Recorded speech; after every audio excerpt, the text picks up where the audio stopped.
बिस्मिल्लाहिर्रहमानिर्रहीम। मुझे क्यों निकाला का नारा पीटीआई ने भी लगा दिया है जी।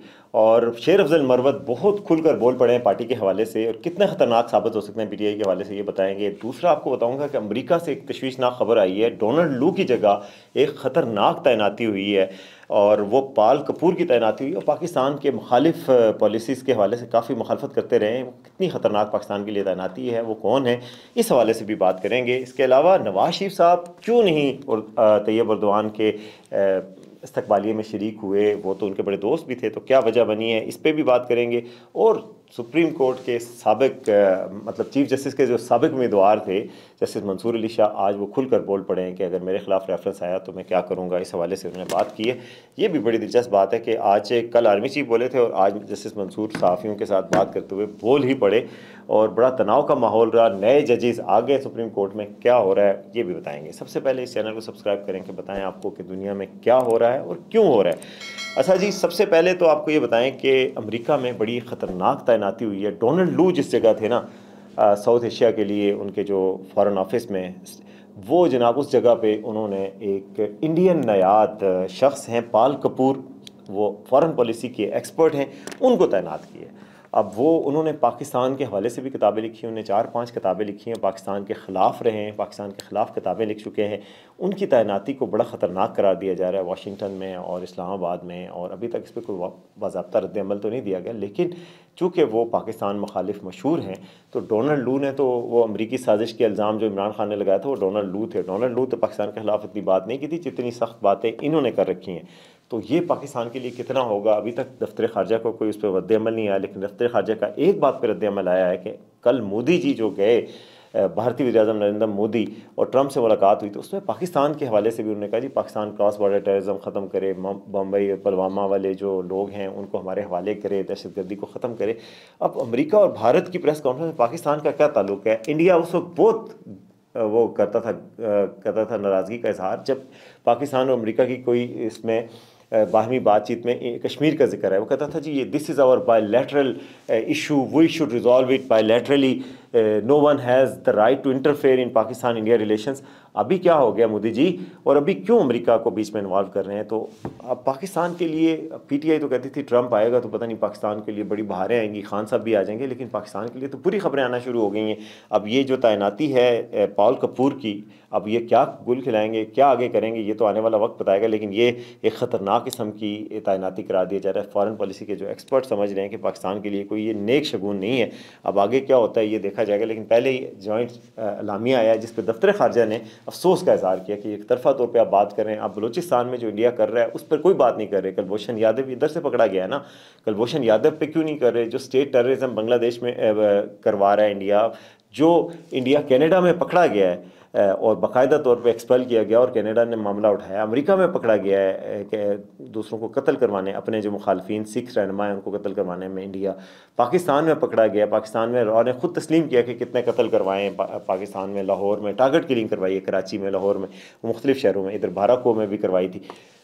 तो उस पर तो कोई बयानिया एलामिया नहीं जारी होता, और लेकिन पाकिस्तान मुखालिफ एलामिया जारी हो जाता है, क्योंकि इंडिया की ज़रूरत है चीन के ख़िलाफ़ एक वेज बनाना है, और अमेरिका को इंडिया की ज़रूरत है, बड़ी इकॉनमी है, तो पाकिस्तान के ख़िलाफ़ उन्होंने नैरेटिव बनाया, दफ्तर ख़ारजा ने इसको वो किया है। बहरहाल ये खबरें तशवीशनाक आ रही हैं। अब आते हैं जी मुझे क्यों निकाला। शेर अफजल मरवत साहब ने नारा लगा दिया, असम्बली में नारा लगाया और बड़ी ख़तरनाक बातें की हैं। आज खड़े हुए और उन्होंने कहा जी मैं अपनी पार्टी से सवाल करता हूँ कि मुझे क्यों निकाला। आपको पता है ना, चंद दिन पहले उनका नोटिफिकेशन जारी कर दिया गया था कि शेर अफजल मरवत को पार्टी से निकाल दिया गया इमरान खान की हिदायत पर, क्योंकि वो सलमान अकरम राजा के ख़िलाफ़ बोलते थे या थोड़ी सी बातें पॉलिसी के हट के करते थे, हालांकि वो पॉपुलर लीडर थे। उन्होंने जनाब वो नवाज शरीफ वाला नारा लगा दिया। उन्होंने कहा कि मैं जुल्म जबर को करके मुझे बाहर निकाला गया है। उन्होंने कहा कि मैं जुल्म जबर वालों के नाक में दम करूँगा और मुझे जवाब दिया जाए कि मुझे क्यों निकाला। अगर मुझे इसका जवाब नहीं मिला तो मैं उन लोगों की नाक में दम कर दूँगा। उन्होंने कहा कि पार्टी के बुरे वक्त में जो साथ रहे उनको निकाला जा रहा है, और जो पार्टी के ख़िलाफ़ रहे बुरे वक्त में और साथ छोड़ते गए वो पार्टी में अभी बैठे हुए हैं। तो ये कितनी ज़्यादती की बात है। और उन्होंने कहा कि अगर इमरान खान कहें तो मैं इस्तीफ़ा दे दूंगा, लेकिन वैसे मैं इस्तीफ़ा नहीं दूंगा असम्बली की रुकनीत से। ये बात कही जा रही है इमरान खान से, अब वो मिलेंगे नहीं तो इमरान खान ने उन्हें कैसे कहना है, किसी पार्टी लीडर के कहने पर मैं इस्तीफ़ा नहीं दूंगा। अब इमरान खान से वो मिलने नहीं जाएंगे, इमरान खान जेल में, तो इस्तीफ़ा कैसे देंगे, वो इस्तीफ़ा देने का इरादा नहीं है। वरना उन्होंने कहा जी इमरान खान ने का इस्तीफ़ा दिया तो फिर मैं मुल्क ही छोड़ के चला जाऊँगा, मुझे जो है मीडिया, तालिबान एजेंसियाँ सब भी नाक में मेरी दम कर रखा है।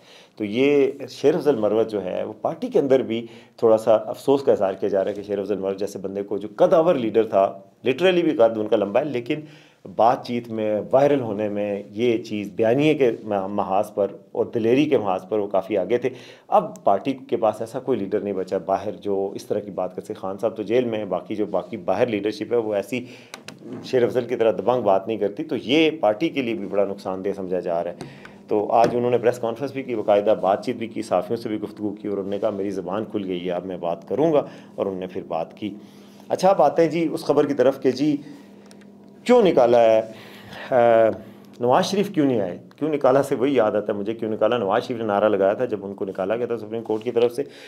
तो अब नवाज शरीफ साहब कल नहीं आए, तुर्की के सदर पाकिस्तान आए, उन्होंने गाड़ियाँ भी दी, शहबाज शरीफ को गाड़ी दी, जरदारी साहब को गाड़ी दी, आसफा भुट्टो ने वो गाड़ी चलाई, अपने वालिद को भी बिठाया, उनको भी बिठाया, बड़ा अच्छा सा जेस्चर था। वो गाड़ी चला के मुजाहरा किया, शहबाज शरीफ साहब ने गाड़ी चेक की बाकायदा कि चलती भी है, और बाकायदा वो उनको गाड़ी भी मिली, मायदे भी हुए, लेकिन नवाज शरीफ साहब नहीं थे।